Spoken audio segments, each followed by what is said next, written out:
Hey all, and welcome back. This quick study is going to be focused on the idea of a painterly painting and how we might arrive at that style of a finished painting, one that leaves the brushwork a little bit more raw and lets the, I guess, pays homage to that sort of John Singer Sargent, Joaquin Sorolla family of painters, which is the family of painters that I'm most excited about. Here you can see I'm starting with my darks with a big brush as always, and that's part of the trick is using as big of a brush as you can comfortably handle. Anytime you let yourself get a smaller brush in your hand, it's not going to have that same painterly feel. So go big and go dark in the beginning. Getting your darks with big brush in early is going to help. One of the advantages of a big brush is speed, and the other is simplicity. And those are two things you want to maybe think about as you're trying to paint in this way. This is a style of painting that's helpful when you're doing plein air or working with a model. In both cases, you're going to have model fatigue, or you're going to have the light moving. In both cases, you're going to have a lot of things that are changing. You're going to have to deal with other things and other people and their needs. And that's important. And one of the ways that you can honor that and to do a good job with those scenarios is to paint a little bit more quickly.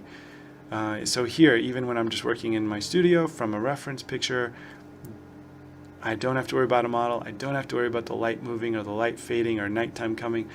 But here I can still paint in that style, that quick moving style, because I know what it feels like to get out there. I know what I can do to make it work when I'm out in nature. I know what it can do to make it work when I'm with a model.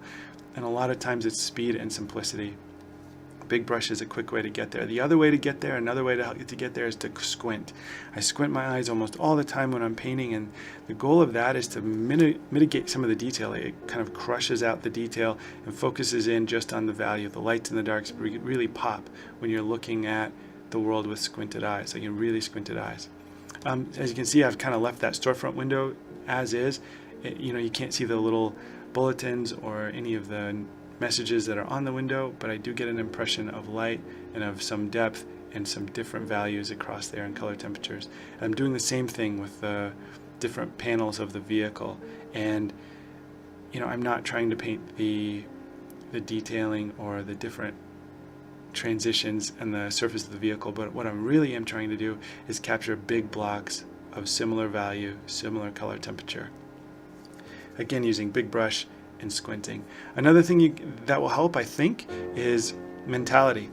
To me, this is a huge one, is that you approach the painting not with the idea or the mind or the goal of saying, hey, I'm going to do a finished painting, or hey, I'm going to make this painting for so-and-so, but instead to approach the painting with a sort of freedom to say, hey, this is just a study, and in this I'm going to learn about light in this context. And that's what you're painting is light. You're not saying, I'm not painting a truck, I'm not painting a hotel sign, I'm not painting the warm evening light on the side of a white building. No, I'm not painting that building or anything. All I'm painting is the light itself in all the contexts, So that blue panel on the side of the truck, if I'm worried about it being the truck, I'm going to be worried about each form and the transitions of the contours, etc. But if I'm worried just about the light and the value, then I'm just going to block it in, block it in, block it in.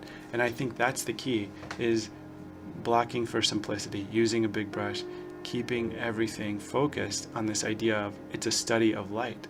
And I think those things will serve you well. Trying to go fast here. What else? I think it's important to remember that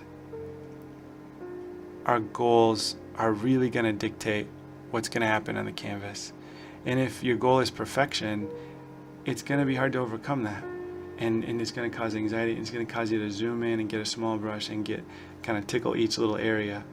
But if your goal is to capture the light, or to capture the essence, or to capture the big shapes, then you're much more likely to feel comfortable working big, working simple, working fast. And to me, all of those skills, simple, big, and fast, are helpful not just in digital painting, they're helpful in traditional painting, they're helpful in plein air painting, they're helpful when working with a model, because anytime you're working on taking something really complex and making it really as simple as you can, I think you're doing the good work of seeing into the thing.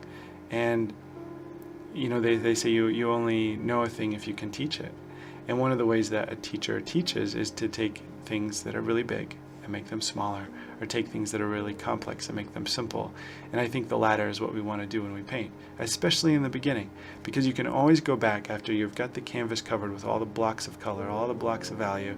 You can say, okay, now I've got it covered, edge to edge, corner to corner, and I want to go in and I want to refine this, I want to refine that, I want to add detail to this, or I want to bring this to life, and you can do that.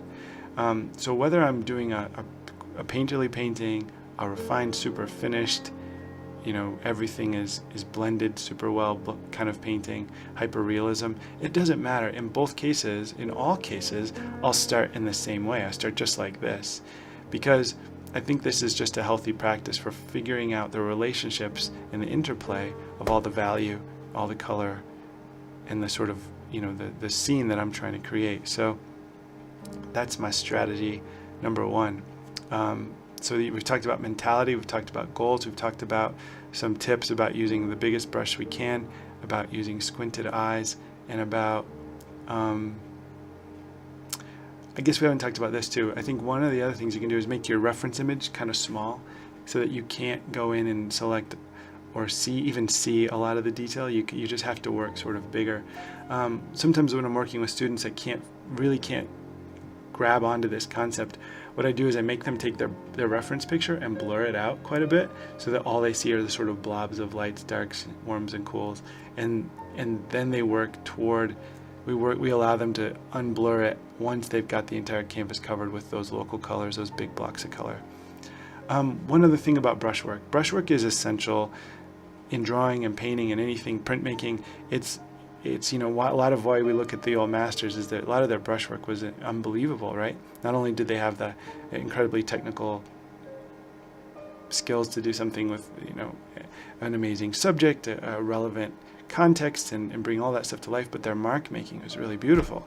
So as far as mark making goes, think about this. Vary your line length and your line thickness. You want to try to create an interesting painting from top to bottom, side to side. People talk about the rule of thirds for your focal point, but I heard another guy say this. He says, what's the most important third of your painting, the top, the middle, or the bottom? And he would say all thirds are just as important. The corner of the painting is just as important as the middle of the painting.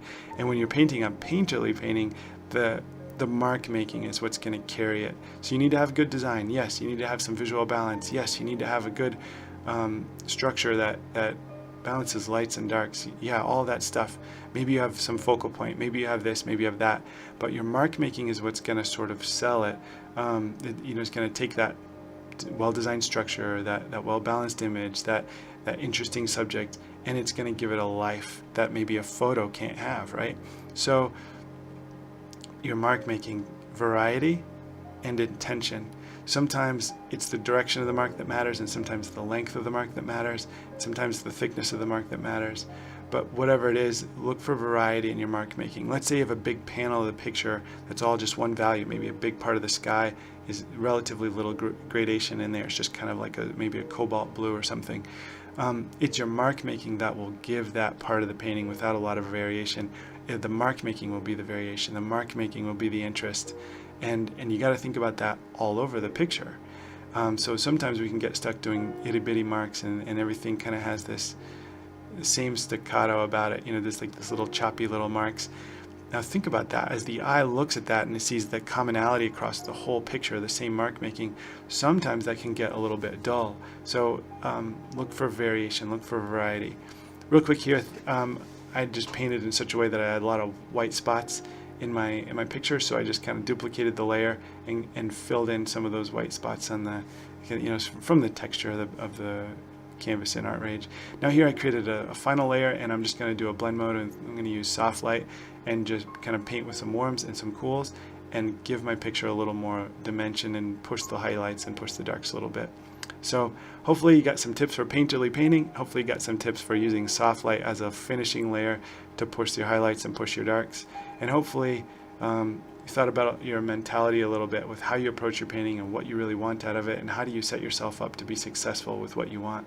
I want to say one final thank you to the gentleman Robert Hopkins, who encouraged this video, and hope you guys check out his blog at roberthopkinsart.blogspot.com. Thanks, guys.